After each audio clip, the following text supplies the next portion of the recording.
grew, and I'm an epidemiologist in communicable disease. So, Christine, a lot of folks are talking about a new virus. It's called the Zika virus. And some are saying, of course, it's mosquito. I understand it's mosquito-borne. And the fact that it's spreading into country after country, folks are asking about it. So I thought I'd ask the folks who would know what's going on here in Montana, if anything. In Montana, we're seeing a few cases of Zika. Well, that's not actually true. We would only potentially see cases of Zika among people returning from the countries where Zika is prevalent. Okay, now tell me a little bit about the virus itself, where it came from and how it spread. Zika virus was first detected in Africa in the 1940s, and it is spread through the mosquitoes, and eventually they made their way across the ocean and came to the southern hemisphere just recently. What are the possible repercussions of getting this virus?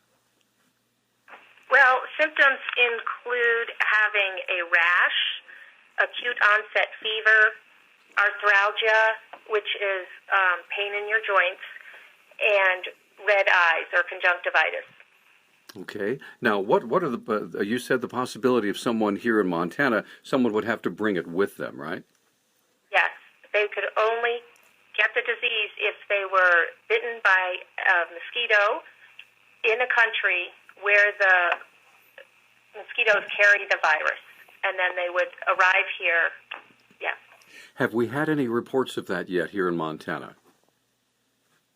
We've had one person who believes they might have been sick, but we have not been able to confirm whether or not they truly have been exposed to the virus.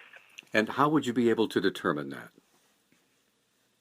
We take some blood samples and send it off for testing.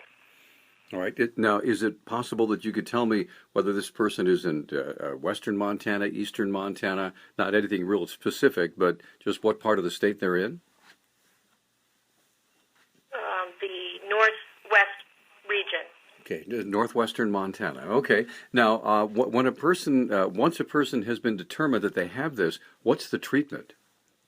Well, there's no treatment, and luckily most of the cases and most of the individuals who become infected don't have any symptoms at all.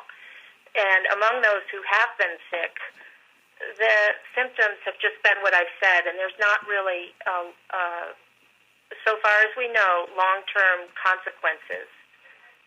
So it's not like a fatal disease or anything? Oh, no. There have been very few hospitalizations and no reported fatalities. Okay.